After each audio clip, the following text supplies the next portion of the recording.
Hello friends जय जगन्नाथ। तो आज क्लास रे हम डिस्कशन करबा ओडिया ग्रामर किछि गुरुत्वपूर्ण प्रश्न जहाँकि आपण मानकु आगामी ओटीएटी जेटी सीटी एवं ओ ट्रिपल रो आरआई एआरआई अमीनो एसएफएस फॉरेस्ट गार्ड सबू किछि एग्जाम पाई बहुत बहुत हेल्पफुल करिवो। जदि आपण मानकु एई भिडियोटी भल लागिथिबो निश्चित भाव में लाइक करेंगे, कमेंट करेंगे, ता सहित सेयार मध्य करेंगे और जो मैंने कि चैनल को प्रथम थर पर विजिट करुवे चैनल को सब्सक्राइब कर रखिए। तो चलतु डेरी नक आज भिडियोटी को आरंभ करवा। तो प्रथम प्रश्न देछि गोड़ देवा यही रूढ़ीर अर्थ कौन है? गोड़ देवा यही रूढ़ीर अर्थ कौन आसब? पदाकू जावा ना पहुँचवा ना पार्टी करवा ना गोड़ देखा। गोड़ देवा अर्थ हूँ कौन ना आम पहुँचवा कौन सी कमर गोड़ देवा अर्थ पहुँचवा। सी ऑप्शन राइट हम। 2 नंबर प्रश्न अच्छी परोपकार। तो परोपकार संधि विच्छेद कले कौन आसब? देखो ओडिया व्याकरण में आपर रूढ़ी संधि प्रतिशब्द समास शुद्ध शब्द निश्चित भाव में सबू एग्जाम आसूँ। तो परोपकार तो संधि कले कौन आसब ना परयुक्त उपकार। परयुक्त उपकार सी ऑप्शन राइट हम। 3 नंबर प्रश्न आछि अकाल कुष्मांड यही रूढ़ीर अर्थ कौन? अकाल कुष्मांडर अर्थ कौन? जो आम गोटे कथा कहते ना ये गोटे अकाल कुष्मांड यार अर्थ हूँ नित्यांत अयोग्य व्यक्ति। नित्यांत अयोग्य सी ऑप्शन राइट हम।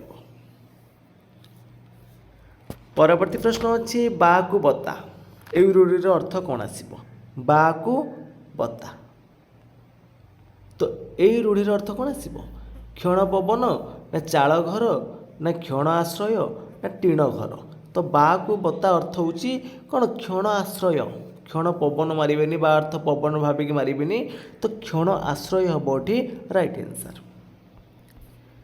5 नंबर प्रश्न आछि भाउज शब्दर मूल संस्कृत रूपटी कौन आसब? भातृजाया ना भातृजा ना भातृजाया। ये देखो स्पेलिंग भितर फरक अच्छी ये भातृजा। तो कौटा ये देखो भाउज शब्दर मूल शुद्ध रूप कौटा आसब बा मूल संस्कृत रूप कौन आसब ना भातृजाया। ए ऑप्शन राइट हम। 6 नंबर प्रश्न आछि स्थान दृष्टि च कि धरणर ध्वनि। तो आम जानी आमर जो वर्गीय व्यंजन आमर केतटा अच्छी 25टा अच्छी। जो 25टा भितर कचट तप आम जानी क च ट त प। क रहा कंठ्य वर्ण। कंठ्य वर्ण किए किए रोचे क ठारू उ जाए। क ठारू उ जाए हूँ आम कंठ्य वर्ण कहीं यार उच्चारण हूँ आम कौन कंठर सृष्टि होमती। च ठारू जब आम निय जाए देखा ये सब आम कह कौन तालव्य वर्ण। तो चटा ये आम पचार क्यों धरणर वर्ण आसब चटा तालव्यर हम। सेमती आम ट ठारू न जाए जब देखा ट ठारू मूर्धन जाए तो ये सब हम आम कौन मूर्धन वर्ण। सेमती त ठारू न जाए तो ये त ठारू न जाए आम जो उच्चारण करती आम दातर जीव जा दातर लगे तो ये आम दंत्य वर्ण कहती। आ प ठारू म जाए को आम कह कौन ओष्ठवर्ण। तो आमर टोटाली वर्गीय व्यंजन हूँ 25टा। तो कचट तप तो च हूँ आमर ये तालव्य वर्ण। जदि प पचार प हम ओष्ठवर्ण। 7 नंबर प्रश्न आछि अनुयुक्त एषण यही शब्दर संधि विच्छेद कले कौन आसब? अनुयुक्त एषण तो संधि विच्छेद कले आसब अन्वेषण। अनुयुक्त एषण हूँ कौन अन्वेषण। सी ऑप्शन जो मैंने चूज कर ठीक अच्छे से। नेक्स्ट क्वेश्चन देखो नेक्स्ट क्वेश्चन पचार 8 नंबर दिक्युक्त अंबर। तो संधि कले कौन आसब? दिक्युक्त अंबर संधि विच्छेद कले कौन आसब?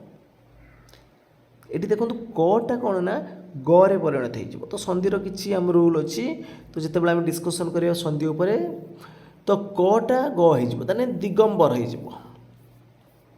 9 नंबर प्रश्न अच्छी केउटा देशज शब्द? खदुड़ी अतर तोप पाइटी ता भितर देशज शब्द केउटा हम? केउटी देशज शब्द एठी देखंतु पाइटी पाइटीटा हूँ आमर ଦେଶଜ ଶବ୍ଦ। ତ 10 ନମ୍ବର ଆସିଛି ଳ କି ଧରଣର ଧ୍ୱନି? ତାଡ଼ିତ ଧ୍ୱନି ନା ଲୋଡ଼ିତ ଧ୍ୱନି ନା ପାର୍ଶ୍ୱିକ ଧ୍ୱନି ନା ସଂଘର୍ଷୀ ଧ୍ୱନି? ଳଟା କି ଧରଣର ଧ୍ୱନି? ତ ଳ ହେବ ଆମର କ'ଣ? ପାର୍ଶ୍ୱିକ ଧ୍ୱନି। ସି ଅପସନ୍ ରାଇଟ୍ ହେବ ଏଠି। ଳକୁ ଲୋଡ଼ିତ ମାରିବେନି, ତ ଦେଖିବେ ଏଠି ହେବ କ'ଣ ନା ପାର୍ଶ୍ୱିକ ଧ୍ୱନି ହେବ। ତ 11 ନମ୍ବର ପ୍ରଶ୍ନ ଆସିଛି ଶକ୍ତିକୁ ଅତିକ୍ରମ ନ କରି ଏକ ପଦରେ ପ୍ରକାଶ କଲେ କ'ଣ ଆସିବ? ତ ସବୁଗୁଡ଼ିକ ଆପଣମାନଙ୍କର ଇମ୍ପୋର୍ଟାଣ୍ଟ ପ୍ରଶ୍ନ ରହୁଛି। ତ ଏକ୍ଜାମ୍ ରିଲେଟେଡ଼ କ୍ୱେଶ୍ଚିନ୍ ସବୁ ଏଇ ଟାଇପ୍ର ପ୍ରଶ୍ନ ଆସିବ। ରୂଢ଼ିରୁ, ସନ୍ଧିରୁ, ସମାସ, ବିପରୀତ ଶବ୍ଦ, ଏକପଦ, ପ୍ରତିଶବ୍ଦ, ଶୁଦ୍ଧ ଶବ୍ଦ ସବୁ ଏଇ ଟାଇପ୍ର ହିଁ ଆସିବ। ତ ଶକ୍ତିକୁ ଅତିକ୍ରମ ନ କରି ଏକ ପଦରେ ପ୍ରକାଶ କଲେ କ'ଣ ଆସିବ? ଯଥାଶକ୍ତି ହେବ। ସି ଅପସନ୍ ରାଇଟ୍ ହେବ। ତ ନେକ୍ସଟ କ୍ୱେଶ୍ଚନ୍ ଦେଇଛି ବକ୍ସି କେଉଁ ଭାଷାର ଶବ୍ଦ? ଏ ଯେଉଁ ବକ୍ସିଟା ଆମର କେଉଁ ପ୍ରକାର ଶବ୍ଦ? ତୁର୍କୀ, ପାରସିକ, ଇଂରାଜୀ, ପର୍ତ୍ତୁଗୀଜ। ତ ବକ୍ସିଟା ହେଉଛି ଆମର ଗୋଟେ ପାରସିକ ଶବ୍ଦ। ବି ଅପସନ୍ ରାଇଟ୍ ହେବ। ତ ନେକ୍ସଟ କ୍ୱେଶ୍ଚନ୍ ଦେଇଛି ଗହମନିତ ଏଇ ରୂଢ଼ିର ଅର୍ଥ କ'ଣ? ଗହମନିତ, ତ ଏଇ ରୂଢ଼ିର ଅର୍ଥ କ'ଣ ଆସିବ? ଅଳ୍ପ ନିଦ ହେବ ନା ଗାଢ଼ ନିଦ ହେବ ନା ଛାଇ ନିଦ ହେବ ନା ନିଦ୍ରାହୀନ ହେବ? ଗହମନିତ, ତ ଏଇ ରୂଢ଼ିର ଅର୍ଥ ହେଉଛି ଗାଢ଼ ନିଦ। ଗହମନିଦ ଅର୍ଥ କ'ଣ? ଗାଢ଼ ନିଦରେ ଶୋଇଛି। ତ 14 ନମ୍ବର ପ୍ରଶ୍ନ ଆସିଛି ଯାହାକୁ ଶାସନ କରାଯାଏ ଏକ ପଦରେ ପ୍ରକାଶ କଲେ କ'ଣ ଆସିବ? ଯାହାକୁ ଶାସନ କରାଯାଏ ଆମେ ତାକୁ କ'ଣ ବୋଲି କହନ୍ତି? ଶିଷ୍ୟ କହିବା। ଯାହାକୁ ଶାସନ କରାଯାଏ ଆମେ ଶିଷ୍ୟ କହିବା। ବି ଅପସନ୍ ରାଇଟ୍ ହେବ। ତ ନେକ୍ସଟ କ୍ୱେଶ୍ଚନ୍ ହେଇଛି ଶଶାଙ୍କ। ଶଶାଙ୍କ ଶବ୍ଦର ସନ୍ଧି ବିଚ୍ଛେଦ କଲେ କ'ଣ ଆସିବ? ଶଶୀଯୁକ୍ତ ଅଙ୍କ ନା ଶଶାଯୁକ୍ତ ଅଙ୍କ ନା ଶଶୁଯୁକ୍ତ ଅଙ୍କ ନା ଶଶଯୁକ୍ତ ଅଙ୍କ? ତ ଶଶାଙ୍କର ସନ୍ଧି ବିଚ୍ଛେଦ କଲେ କ'ଣ ଆସିବ?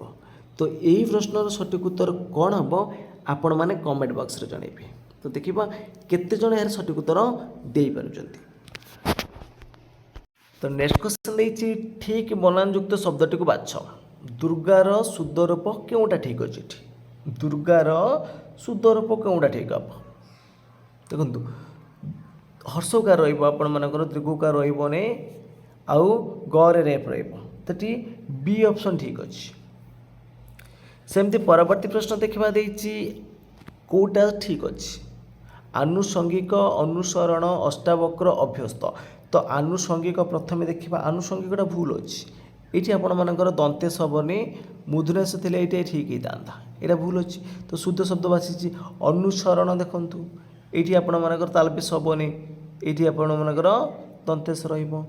ଅଷ୍ଟାବକ୍ରଟା ଏଇଠି ଠିକ୍ ଅଛି। ଅଭ୍ୟସ୍ତ ହେବ, ଅଭ୍ୟସ୍ତ ହେବନି। ତ ଡି ଆପଣମାନଙ୍କର ଭୁଲ ଅଛି। ତାହେଲେ ସି ଅପସନ୍ ରାଇଟ୍ ହେବ।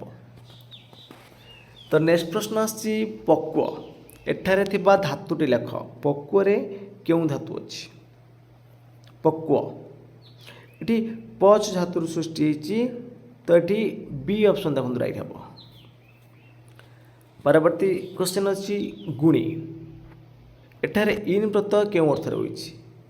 19 ନମ୍ବର ପ୍ରଶ୍ନ ପଚାରିଛି ଗୁଣି। ଏଠାରେ ଇନ୍ ପ୍ରତ୍ୟୟ କେଉଁ ଅର୍ଥରେ ଅଛି? ତ ଗୁଣ ଆମେ କହିପାରିବା କ'ଣ ନା ଗୁଣ ଅଛି ଯାହାର, ଯାହା ପାଖରେ ଗୁଣଟା ଅଛି ତାକୁ ଆମେ ଗୁଣି ବ୍ୟକ୍ତି କହିବା। ତାହେଲେ ଏଠି ଅଛି ଅର୍ଥରେ ହେବ, ଭାବ ଅର୍ଥରେ ହେବନି, ଜାତ ଅର୍ଥରେ ହେବନି, ଅଛି ଅର୍ଥରେ ହେବ। ତ ନେକ୍ସଟ ପ୍ରଶ୍ନ ଦେଇଛି ନିମ୍ନୋକ୍ତ ପଦମାନଙ୍କ ମଧ୍ୟରୁ କେଉଁଟି ବହୁବ୍ରୀ ସମାସ ଚିହ୍ନାଅ? ଅପସନ୍ରେ ଦେଇଛି ପଦ୍ମନାଭ, ସପ୍ତର୍ଷି, ମୁଖଚନ୍ଦ୍ର, ଦେଶାନ୍ତର। ତ ବହୁବ୍ରୀ ସମାସ କ'ଣ ନା ସମାସର ସମସ୍ୟମାନ ପଦକୁ ନ ବୁଝାଇ ଅନ୍ୟ ଅର୍ଥକୁ ବୁଝାଇବ। ତ ପଦ୍ମନାଭ, ତ ପଦ୍ମନାଭ କ'ଣ ନା ପଦ୍ମନାଭଟା ଅନ୍ୟ ଅର୍ଥରେ ବୁଝାଉଛି। କାହାକୁ ବୁଝେଇବ? ପଦ୍ମ ହାତରେ ଯଦି ଝରିଛନ୍ତି ତାହା କାହାକୁ ବୁଝାଉଛି? ବିଷ୍ଣୁଙ୍କୁ ବୁଝାଉଛି। ତାହେଲେ ବିଷ୍ଣୁଙ୍କୁ ବୁଝେଇଲା ମାନେ ଅନ୍ୟ ଅର୍ଥକୁ ବୁଝେଇଲା। ତାହେଲେ ଏଇଟା ଆମର କ'ଣ ହେବ? ବହୁବ୍ରୀ ସମାସ। ସପ୍ତର୍ଷି ଏଇଟା ଦେଖନ୍ତୁ ମାନେ ସଂଖ୍ୟାବାଚକ ଶବ୍ଦ ପ୍ରଥମେ ଅଛି। ତ ସଂଖ୍ୟାବାଚକ ଶବ୍ଦ ପ୍ରଥମେ ଥିଲେ ଯେଉଁ ସମାସ ହେବ ତାକୁ ଆମେ କ'ଣ ବୋଲି କହିବା? ଦ୍ୱିଗୁ ସମାସ ବୋଲି କହିବା। ତାହେଲେ ସପ୍ତର୍ଷି, ନବରତ୍ନ, 49 ପବନ, ଦୋଛକି, ତ୍ରିଲୋଚନ ଏସବୁ ଯିବ ଆମର ଦ୍ୱିଗୁ ସମାସରେ। ଆଉ ମୁଖଚନ୍ଦ୍ର ଏଠି ତୁଳନା କରାଯାଉଛି, ମୁଖକୁ ଚନ୍ଦ୍ର ସହିତ ତୁଳନା କରାଯାଉଛି। ତାହେଲେ ଏଇଟା କର୍ମଧାରୟ ହେବ, ଉପମାନ କର୍ମଧାରୟ ସମାସ ହେବ। ତ ପରବର୍ତ୍ତୀ ପ୍ରଶ୍ନ ଅଛି ରଜକକୁ ବସ୍ତ୍ର ଦିଅ। एथिरे केउं विभक्ति व्यवहृत होइछि देखंतु एरा गोटे जो विभक्ति रे हमर गोटे शॉर्ट फॉर्म अछि टी टी हला बालकटीए टाए टी कु हला आपण मन द्वितीय हबो चतुर्थ हबो कु मानंको टिकुरी हला रे द्वारा देई कर्तुक ए सब होछि तृतीय रे कु एठी देखंतु रजकंकु एठी कु चतुर्थी विभक्ति आसीबो रु हला अपदाने पंचमी र हला षष्ठी रे हला सप्तमी ताले एठी होछि चतुर्थ विभक्ति हबो चतुर्थी रे रहिबो रजक को वस्त्र दियो ता माने आमे दउचंती रज करथला धोबा को वस्त्र दउचंती से धोई की दउछि तार संपूर्ण जोटी आमे दान करिबा सेटा कर्मणि द्वितीय हबो जेमिति कौन भिकारु को भिक दियो एठी आमे दानटा संपूर्ण देई दउचंती आ आणु नाहांती तो ई केस रे आपण मानकर चतुर्थी विभक्ति हबो रजक को वस्त्र दियो।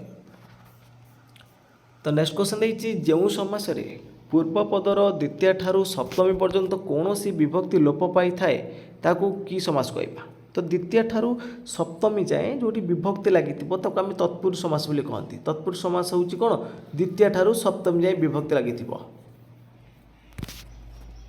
तो नेक्स्ट क्वेश्चन देछि निम्नोक्त पद मानक मध्यरु केउटी अशुद्ध शब्द चिन्हाओ केउटा अशुद्ध अछि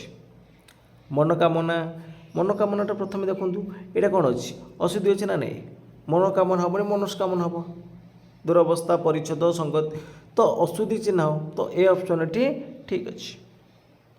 तो नेक्स्ट क्वेश्चन देछि निम्नोक्त वाक्य मध्यरु केउटी जटिल वाक्य चिन्ह तो संध्या हबार पक्षी माने बसा को फेरिले एई वाक्य गोटे मात्र समापिका क्रिया अच्छी ताले एटा हबो सरल वाक्य संध्या हेला एवं पक्षी माने बसा को फेरिले एटी दुईटा सरल वाक्य बा ओ एवं किंतु ए सब संयोग होईछि तो एटा हबो यौगिक वाक्य।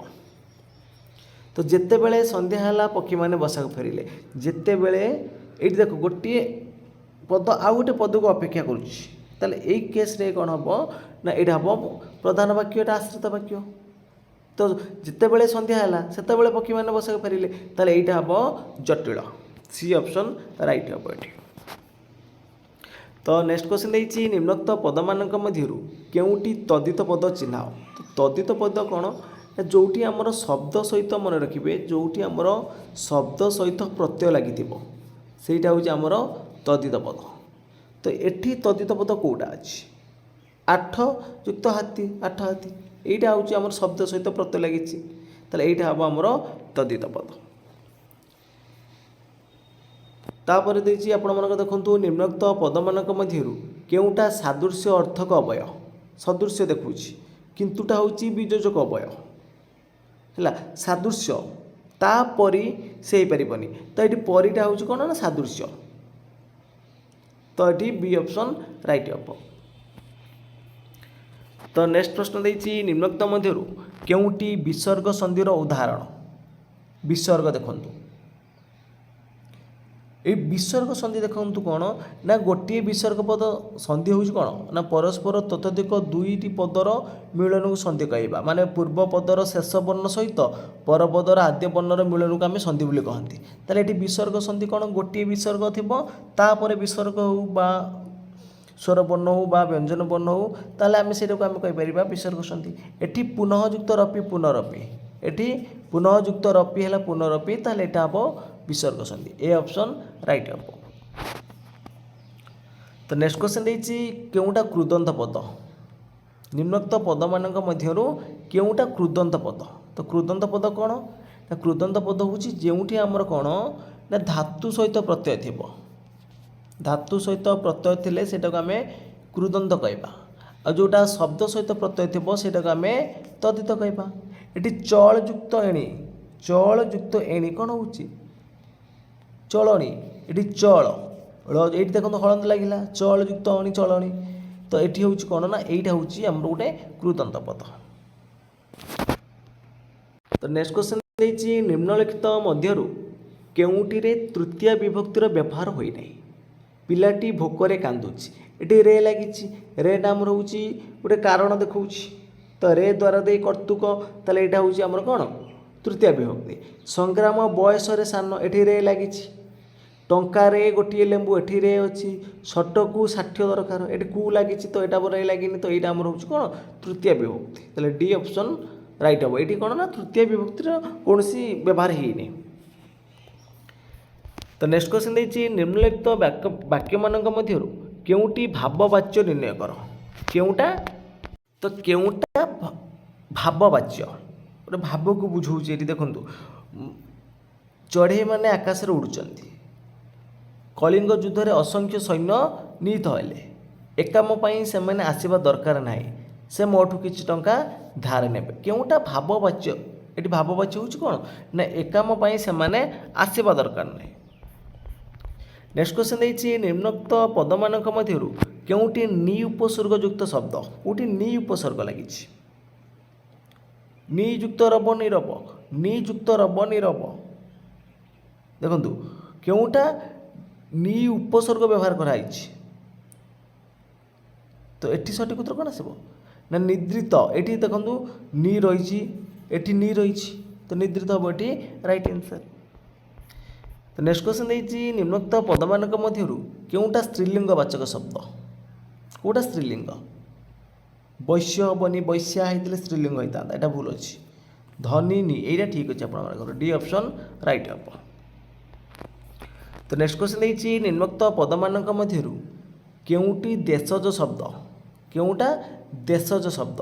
ଡଙ୍ଗା, ପୁଷ୍କରଣୀ, ଗୁମାସ୍ତା, କୁମ୍ଭକାର। ତ ସଠିକ ଉତ୍ତର ଆସିବ ଏଠି ଅପସନ୍ ନମ୍ବର ଏ ଡଙ୍ଗା। ତ ନେକ୍ସଟ କ୍ୱେଶ୍ଚନ୍ ଦେଇଛି ପୋଷା ପୁଅ ଗୁଞ୍ଜା ରୁଅ, ଏଇ ରୂଢ଼ିର ପ୍ରକୃତ ଅର୍ଥ କ'ଣ ହେବ? ଏ ତ ରୂଢ଼ିର ପ୍ରଶ୍ନ ଅଛି, ପୋଷା ପୁଅ ଗୁଞ୍ଜା ରୁଅ, ଏଇ ରୂଢ଼ିର ପ୍ରକୃତ ଅର୍ଥ କ'ଣ ଆସିବ? ପରପୁଅ ନିଜର ହେବା, ନା ପରପୁଅ ନିଜର ନ ହେବା, ନା ବିହୁଡ଼ା ଚାଷ ରୁଆ ଚାଷ ଠାରୁ ଅଧିକ ଅମଳକ୍ଷମ, ନା ରୁଆ ଚାଷ ବିହୁଡ଼ା ଚାଷଠୁ ଅଧିକ ଅମଳକ୍ଷମ। ତ ପୋଷା ପୁଅ ଗୁଞ୍ଜା ରୁଅ, ତ ଏହି ରୂଢ଼ିର ସଠିକ ଅର୍ଥ କ'ଣ ଆସିବ?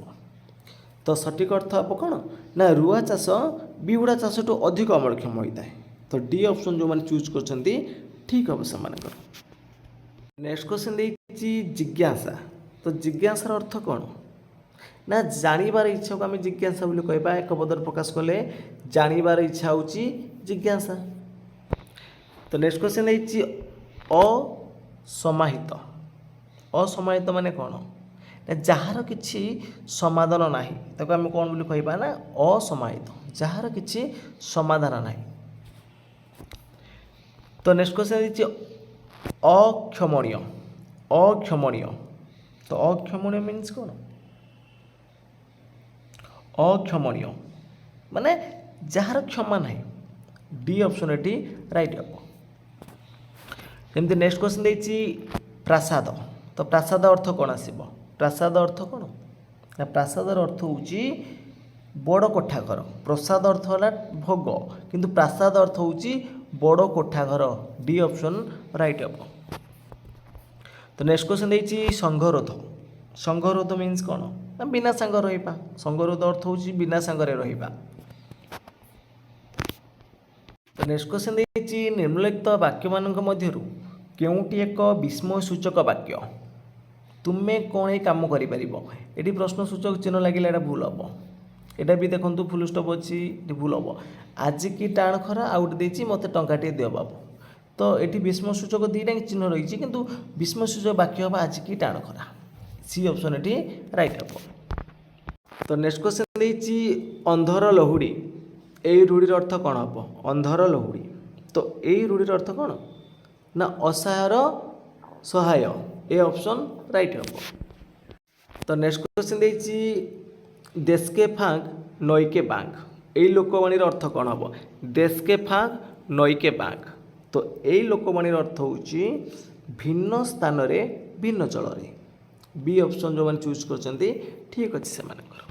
ତ ଚାଲନ୍ତୁ ଦେଖିବା ଆଜି କ୍ଲାସ୍ର ଲାଷ୍ଟ ପ୍ରଶ୍ନଟି କ'ଣ ଅଛି। ତ ହୁଙ୍କା ପିଟା, ଏଇ ରୂଢ଼ିର ଅର୍ଥ କ'ଣ ହେବ? ହୁଙ୍କା ପିଟା, ତ ଏଇ ରୂଢ଼ିର ଅର୍ଥ କ'ଣ ହେବ? କିଛି ନ ବୁଝି ମୁଖସ୍ଥ କରିବା, ନା ବିପଦ ନ ଆସୁଣୁ ଛାନିଆ ହେବା, ନା କିଛି ନ ବୁଝି ହଠାତ୍ କାମରେ ଲାଗିଯିବା, ନା ଏକଜିତିଆ ହେବା। ତ ହୁଙ୍କା ପିଟା ଅର୍ଥ ହେଉଛି କ'ଣ ନା କିଛି ନ ବୁଝି ହଠାତ୍ କୌଣସି କାମରେ ଲାଗିଯିବା, ସି ଅପସନ୍ ରାଇଟ୍ ହେବ।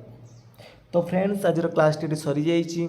ଯଦି ଆପଣମାନଙ୍କୁ ଏ କ୍ଲାସ୍ଟି ଭଲ ଲାଗିଥିବ ନିଶ୍ଚିତ ଭାବରେ ଲାଇକ୍ କରିବେ, कमेंट करेंगे ता सहित सेयार करेंगे ଏବଂ ଆଗକୁ ଯଦି ଆପଣମାନେ OSSC ହେଉ ବା OTET ସିଟି जेटी जेकोसी एग्जाम ओडिया ग्रामर क्लास चाहूँ तो निश्चित भाव में कमेंट करूँ तो आपण मु ओडिया ग्रामर बछा बछा क्लास नहीं आसबि।